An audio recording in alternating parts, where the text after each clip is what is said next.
Hello बच्चों, 12th physics में RBSC के फिजिक्स में चौथा अध्याय चल रहा है और पिछले अध्याय में हमने समांतर प्लेट संधारित्र को पूर्णतया समझा। परावैद्युत पदार्थ भरने पर क्या होगा, प्रेरित आवेश आएगा, किस प्रकार तीव्रता घटेगी, विभव में कमी आएगी और धारिता बढ़ जाएगी। फिर अंशतः भरा हो, पूर्णतः भरा हो या भिन्न भिन्न परावैद्युत पदार्थ भरे हो तो धारिताएं किस प्रकार से व्यवहार करती हैं, ये हमने सीखा। आज हम संधारित्र का दूसरा रूप ले रहे हैं, क्योंकि हमने कहा था संधारित्र दो चालकों की एक व्यवस्था है। अब दोनों चालक यदि समांतर प्लेट के रूप में है तो समांतर प्लेट संधारित्र है, और दोनों चालक यदि गोलीय हैं तो वे गोलीय संधारित्र कहलाएंगे। तो आज हमारा जो टॉपिक है वो है गोलीय संधारित्र की धारिता। हालांकि हमने गोलीय चालक की धारिता ज्ञात की। याद करें, गोलीय चालक की धारिता 4 पाई एप्सिलॉन 0 r, जो कि त्रिज्या है r, वो थी 4 पाई एप्सिलॉन 0 r थी। वो बीच में यहाँ कहीं रेफरेंस आएगा तो हम उसके लिए तैयार रहे। अब गोलीय संधारित्र क्या है कि संधारित्र का मतलब है कि दो चालक एक दूसरे के निकट और समांतर स्थित होने चाहिए। तो गोलीय चालक में किस प्रकार की व्यवस्था हो सकती है वो आप देखें। इसमें इस तरह से गोलीय चालक हम बना सकते हैं, इस तरह से ये गोलीय चालक मान सकते हैं, जिसमें क्या है कि एक चालक मैं ले रहा हूं, ये इसको नाम दे दूं A, और दूसरे चालक को मैं नाम दे देता हूं बच्चों B। ये B चालक है। अब इसकी त्रिज्या जो है, इसकी त्रिज्या को मैं ले लूं, पहला चालक ऊपर वाला लिया है तो इसको मैं त्रिज्या इसकी मान लेता हूं R1, और इसकी त्रिज्या को मैं कह लूं R2। कुछ भी नाम रखे जा सकते हैं, लेकिन जो एक बार रख ले फिर वही फाइनल रखें, ताकि बार बार प्रैक्टिस हो और वो चीजें हमें याद हो जाए। अब ये जो है एक संधारित्र है, जिसमें होना क्या चाहिए कि एक पर धनावेश और समान मात्रा में दूसरे चालक पर ऋणावेश होना चाहिए। तो दो समान और विपरीत प्रकृति के आवेश होने चाहिए, और इसके लिए मैं यहाँ पर इस गोले के ऊपर तो ले लेता हूं ऋणात्मक आवेश। अब ये जो गोला है इसको ऐसे दिखा दें, ये ऋणात्मक आवेश लिया मैंने।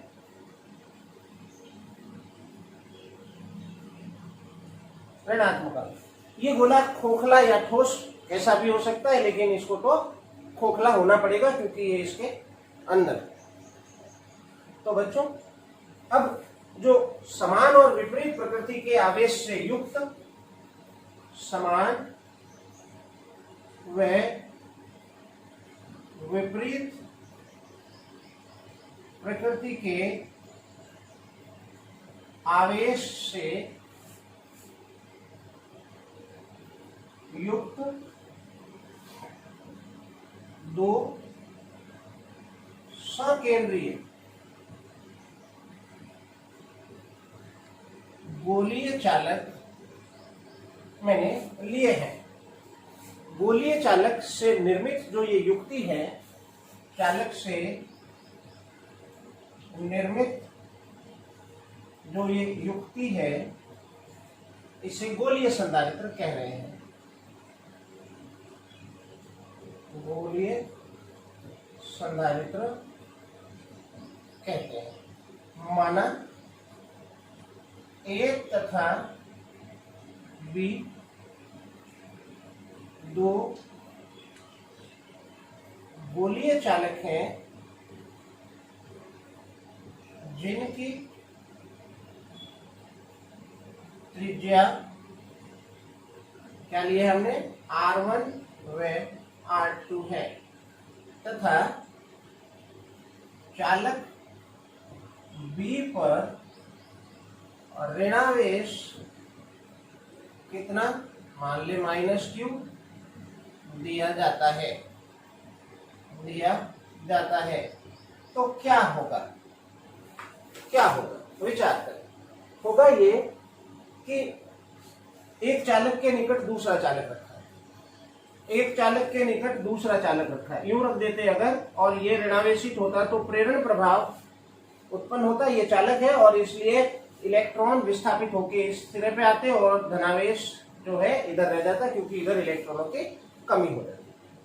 तो कुछ कुछ ऐसा ही इसमें भी होगा। इसमें क्या होगा कि ये जो बाह्य चालक गोला है, चूंकि ये खोखला है और इसकी कुछ परत है, ये परत है, मोटी है, तो इसके अंदर वाली साइड की तरफ धनावेश और बाहर वाली साइड की तरफ ऋणावेश प्रेरित हो जाएगा। क्योंकि ये इलेक्ट्रॉन है, ऋणावेशित है, तो यहाँ के जो इलेक्ट्रॉन है वो एक बल अनुभव करेंगे, यानी प्रतिकर्षित होंगे और वो इलेक्ट्रॉन इस बाहर वाली साइड पे चले जाएंगे, इधर संपूर्ण गोले इधर पूरे, और इस सिरे के ओर धनावेश आ जाएगा। क्योंकि इधर इलेक्ट्रॉन जाएगा तो इस साइड में इलेक्ट्रॉन्स की कमी हो जाएगी, और इलेक्ट्रॉन्स की कमी को हम समझते हैं धनावेश। और इसके बाद यदि इस चालक गोले के बाह्य पृष्ठ को मैं भू संपर्कित कर दूं तो ये इलेक्ट्रॉन भूमि में यानी पृथ्वी में चले जाएंगे, और इस प्रकार से ये जो युक्ति निर्मित हुई है ये अब संधारित्र है, जिसमें क्या है, समान और विपरीत प्रकार के आवेशों से युक्त दो सकेंद्रीय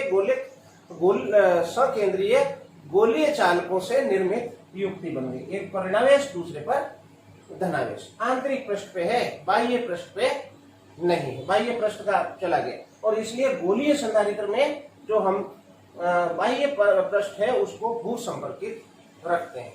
हमारा उद्देश्य जो है यहाँ इस प्रकार से निर्मित गोलीय संधारित्र की धारिता ज्ञात करना है। कैसे ज्ञात करेंगे समझेंगे। तो मैं लिखूं, दिया जाता है तो प्रेरण प्रभाव के कारण, देखें लिखा है मैंने यहाँ कि प्रेरण प्रभाव के कारण गोले के आंतरिक सतह पर प्लस क्यू आवेश और बाह्य सतह पर माइनस क्यू आवेश प्रेरित हो जाता है, तथा बाह्य पृष्ठ भू संपर्कित होने के कारण माइनस क्यू आवेश निरस्त हो जाता है, और इस प्रकार से हमें एक गोलीय संधारित्र प्राप्त होता है। अब हमारा जो उद्देश्य है कि इस संधारित्र की हम धारिता ज्ञात करने जा रहे हैं। तो धारिता ज्ञात करने के लिए हमारे पास क्या जानकारी है कि किसी भी चालक की धारिता that is Q by V होती है, यानी हमें इन दोनों के बीच का विभवांतर निकालना है। इस पृष्ठ पर माइनस Q आवेश है और इस आंतरिक पृष्ठ पर प्लस Q आवेश है, हमें विभवांतर निकालना है। तो थोड़ा सा हम ध्यान दें, पहले हम इसका विभव निकाल लें बी गोले का, फिर हम ए गोले का विभव निकाल लेंगे। तो पहले मैं निकालता हूं गोले बी पर विभव। गोले बी के बाह्य पृष्ठ पर विभव ज्ञात करता हूं। पहला पॉइंट ये ले रहा हूं। तो बी पर विभव दो प्रकार से आएगा, क्योंकि एक इसके स्वयं के पृष्ठ पर आवेश है, इस वजह से हमें विभव प्राप्त होगा, और एक इस पृष्ठ पर विभव है तो हमें प्राप्त होगा। तो पहले मैं स्वयं के पृष्ठ के कारण विभव निकालूं। तो मैं लिखूं गोले बी के पृष्ठ पर माइनस क्यू आवेश के कारण विभव क्या आएगा, V1 के दूं।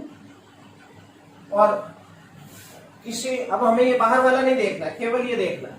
तो पृष्ठ पर विभव क्या होता है, Q by 4 pi epsilon 0 R। तो ये बन गया Q by 4 pi epsilon 0 and R, और R जो है इस आंतरिक गोले की त्रिज्या है, तो R2 लिख दिया। अब मैं लूंगा दूसरा पॉइंट बच्चों, बोले बी के पृष्ठ पर। अब मैं लिखूं दूसरा पॉइंट, गोले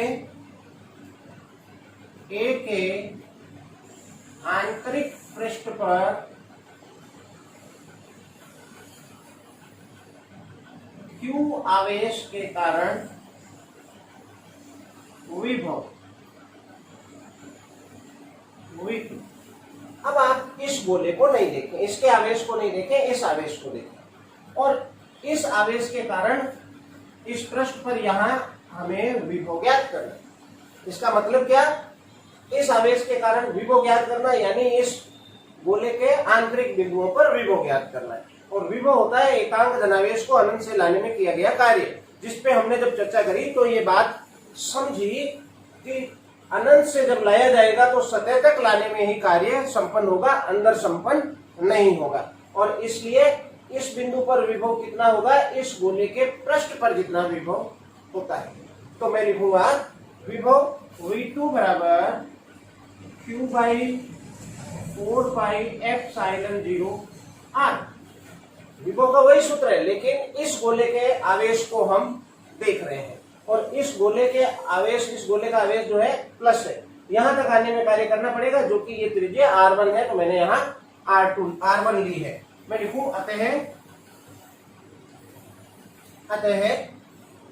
कुल विभव V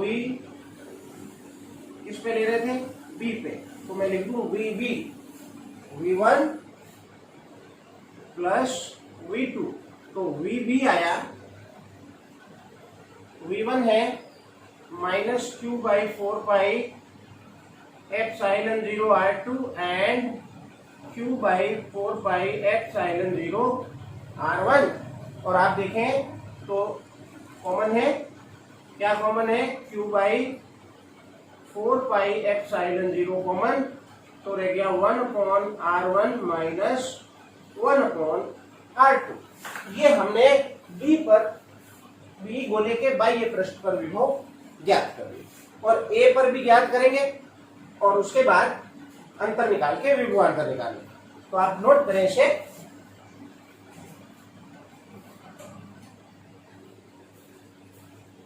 चलिए तो मैं लिखता हूं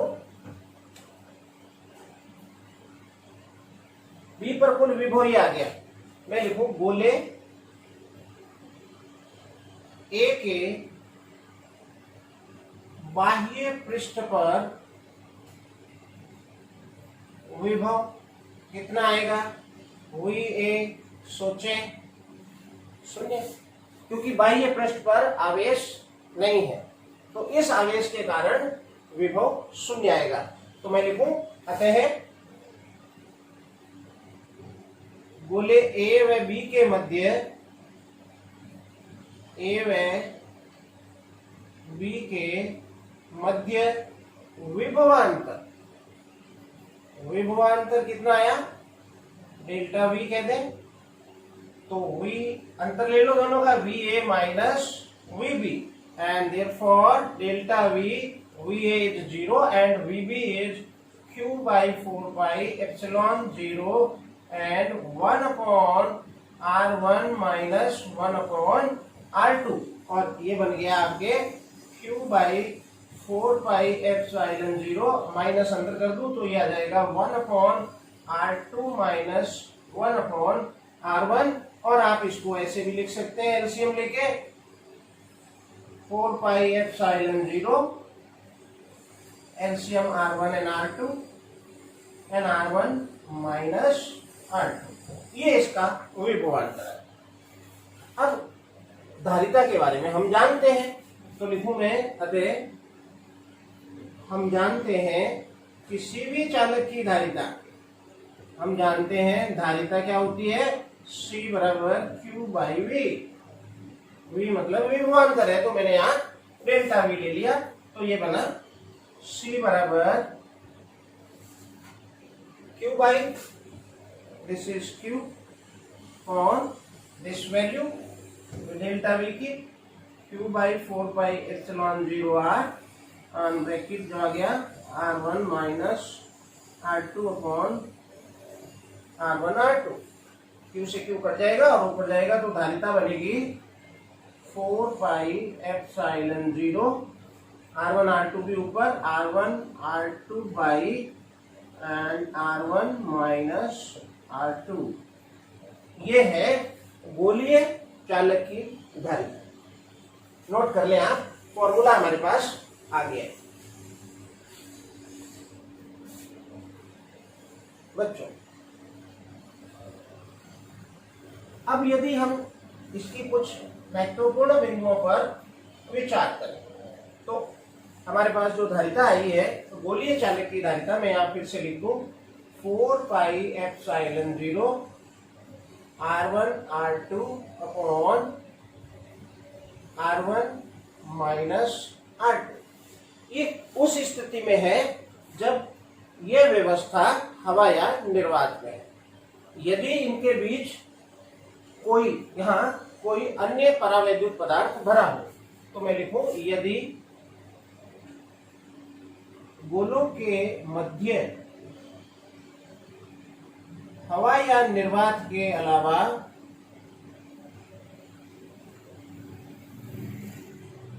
अतिरिक्त कोई अन्य माध्यम जिसका परावैद्युतांक एप्सिलॉन R है भरा हो, तो क्या होगा? तो धारिता क्या आ जाएगी? C डैश 4 पाई एप्सिलॉन 0 की जगह उस माध्यम की विद्युतशीलता आएगी R1 R2 by R1 minus R2। और हम जानते हैं कि एप्सिलॉन क्या होता है? It is epsilon 0 into epsilon R। तो इसको मैं यहाँ एप्सिलॉन 0 एप्सिलॉन R लिख सकता हूँ। डायरेक्ट आप एप्सिलॉन R गुना कर दें, क्योंकि जान गए हैं कि धारिता एप्सिलॉन R गुना बढ़ जाती है। तो इसको छोड़कर बाकी की सारी वैल्यू C है, तो ये C डैश बराबर आया एप्सिलॉन R इंटू C। यानी धारिता जो है एप्सिलॉन R गुना बढ़ जाती है। इसमें भी लागू हो रहा है।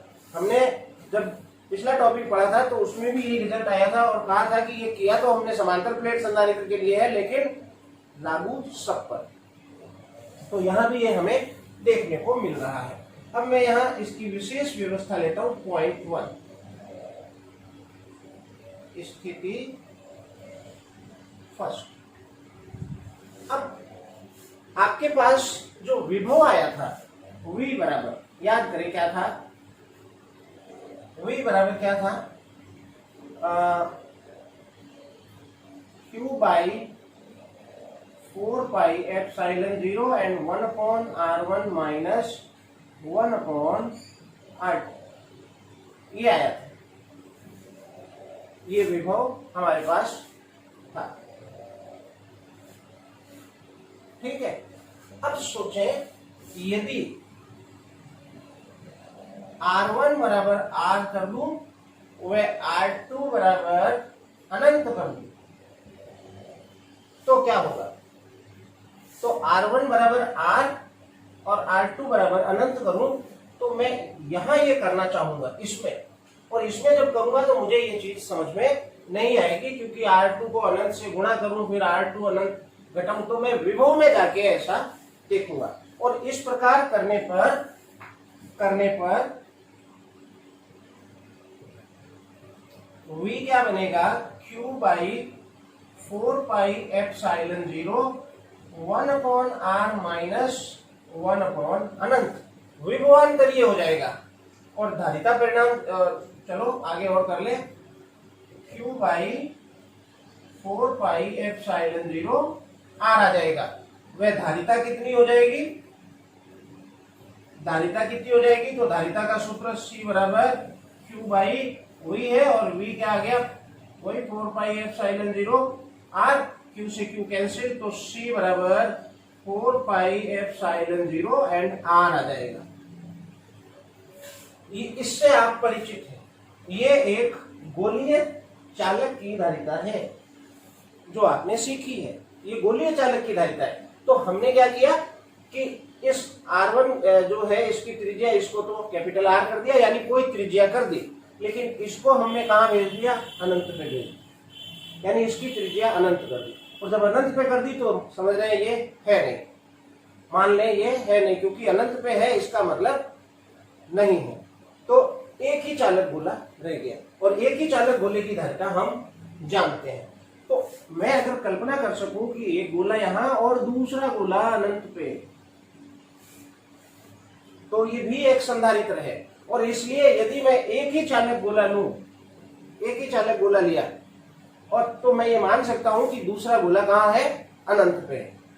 और इसलिए एक चालक गोले को ही हम संधारित्र के रूप में ले सकते हैं।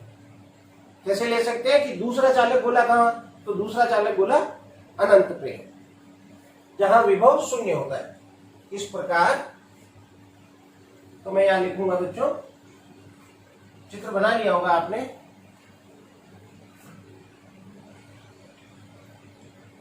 यह है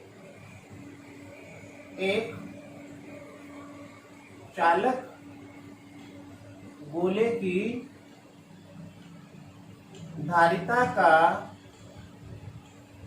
व्यंजक है। अतः किसी भी चालक गोले को, एक सिंगल गोले, संधारित्र में दो गोलों की व्यवस्था है लेकिन यहां हम एक गोले को लेके बात कर रहे हैं, किसी भी चालक गोले को गोलीय संधारित्र माना जा सकता है, जबकि दूसरा गोलीय चालक कहां है, चालक अनंत पर स्थित हो। दूसरी स्थिति, ये पहली स्थिति मैंने आपको समझाई। हालांकि जो उद्देश्य था गोलीय संधारित्र की धारिता वो हमने ज्ञात कर ली, लेकिन कुछ हम विशेष बातें देख रहे हैं, माध्यम भरा हो तो और अनंत पर दूसरा स्थित हो। तीसरा हम विचार करें, हमने ये देखा कि एक समांतर प्लेट संधारित्र है। ये समांतर प्लेट संधारित्र है बच्चों। तो समांतर प्लेट संधारित्र की धारिता क्या होती है, एप्सिलॉन 0 a बाई डी। ये समांतर प्लेट संधारित्र की धारिता है। और गोलीय चालक की धारिता, क्योंकि संधारित्र दो प्रकार के हम पढ़ चुके हैं, एक समांतर प्लेट संधारित्र और एक गोलीय संधारित्र। गोलीय संधारित्र की ये धारिता प्राप्त हुई है और समांतर प्लेट संधारित्र की ये धारिता प्राप्त हुई है। क्या ये दोनों तुल्य है, विमीय दृष्टि से तुल्य है? कैसे है, थोड़ी सी कल्पना करें, लेकिन उसके लिए हमें अपने संधारित्र को थोड़ा सा बड़ा बनाना पड़ेगा, बड़े आकार का लेना पड़ेगा। ये संधारित्र अगर इनकी त्रिज्याएं बहुत अधिक ले लें तो ये इतने बड़े बन जाएंगे कि हमें इनकी गोलीय आकार, हमें इनका प्रतीत नहीं होगा और हमें समांतर प्रतीत होगा। उस स्थिति में इसको समांतर प्लेट के रूप में भी व्यवहार किया जा सकता है। लेकिन हम समझें कि क्या ये दोनों तुल्य है, उसको समझें। तो यहां देखिए आप कि C बराबर क्या था, 4 पाई एप्सिलॉन 0, ये लिख रहा हूं 4 pi epsilon 0 R1 and R2 upon R1 minus R2। अब इस पर विचार करें, ये किसकी विमा है, 4 पाई R स्क्वायर। यदि दो गोले लिए हैं, इन दोनों गोलों की त्रिज्याएं लगभग समान है, तो मैं इन दोनों को यहाँ R1 R2 बराबर कर सकता हूं। यदि R1 बराबर R2 तो क्या लिखेंगे हम, C बराबर 4 pi R square and epsilon 0 and R1 minus R2। और उस स्थिति में ये क्या बन गया, क्षेत्रफल है। तो मैं लिखूंगा C बराबर एप्सिलॉन 0 a बाई, और R1 R2 क्या है, दोनों के बीच की डिस्टेंस, तो R1 माइनस R2 को मैं ले रहा हूं D। उस स्थिति में हम कह सकते हैं ये दोनों विमीय रूप से सत्य है। अब एक पॉइंट और है जो हमने अभी तक विचार नहीं किया है, स्पष्ट है। अब धारिता अधिक हो, इसके लिए आवश्यक है कि ये वैल्यू कम हो, ये वैल्यू ज्यादा। तो निश्चित है कि त्रिज्या तो अधिक लोगे तो धारिता अधिक प्राप्त होगी, लेकिन अगर उन दोनों त्रिज्याओं में अंतर अधिक है तो धारिता फिर कम हो जाएगी। और इसलिए R1 माइनस R2 की वैल्यू 0 तो कर नहीं सकते, लेकिन न्यूनतम होनी चाहिए। यानी लगभग समान आकार के होने चाहिए। और इसलिए जब सबसे पहले परिभाषा लिखी थी तो वहां ये शब्द जोड़ा था, लगभग समान आकार के दो सकेंद्रीय चालक गोलों से निर्मित ऐसी युक्ति जिसमें से एक गोले पर धनावेश और दूसरे पर ऋणावेश है, गोलीय संधारित्र कहलाता है। तो मैं लिखूं यहां, स्पष्ट है यदि R1 माइनस R2 अल्प हो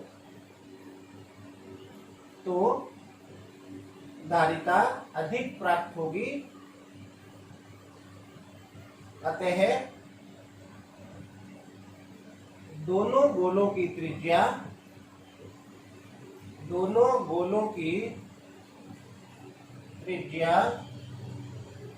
लगभग समान होनी चाहिए।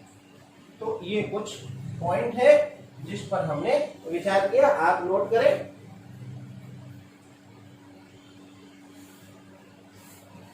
तो बच्चों, आज के इस वीडियो में हमने एक टॉपिक सीखा है, गोलीय संधारित्र की धारिता। अगले वीडियो में मैं संधारित्रों का संयोजन आपको समझाऊंगा, जिसमें श्रेणी व समांतर संयोजन में देखेंगे कि तुल्य धारिता कैसे व्यवहार करती है। आज इतना ही, अगले वीडियो में मैं फिर आपसे मिलूंगा, तब तक के लिए आज्ञा दीजिए। Thank you.